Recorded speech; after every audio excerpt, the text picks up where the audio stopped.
विवाह विधवा विवाह प्रथाच्या विरोधात आपण फार मोठी मोहीम राबवली. खरं तर याची सुरुवात मी माझ्या कुटुंबापासूनही केली. माझे सख्खे काका गेल्यानंतर काकूच्या गळ्यातलं मंगळसूत्र कोणी काढायचं नाही, कपाळाचं कुंकू कोणी पुसायचं नाही. खऱ्या अर्थानं पायातली जोडवी असते, हातातील बांगड्या काढण्याची प्रथा आजही ग्रामीण भागामध्ये आहे. मला असं वाटतं जागतिक महिला दिनाच्या निमित्तानं हा संकल्प जरूर असावा. शेवटी एक महिला भगिनी माहेरवरून जेव्हा सासरी येते तेव्हा ती सर्वस्व सोडून माहेरचं सासरी येताना बऱ्याच वेळा पत्रिका जुळत नाही म्हणून स्वतःचं नाव सुद्धा बदलून येते.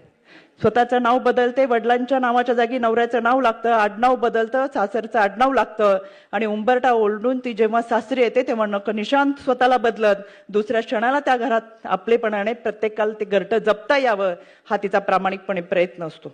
ज्या पतीसाठी ती आलेली असती दुर्दैवाने त्याचं जर दुःखद निधन झालं तर तिचं सर्वस्व संपतं, चारी बाजूला अंधार पसरतो आणि तिला प्रश्न पडतो माझ्या आयुष्याचं पुढे काय.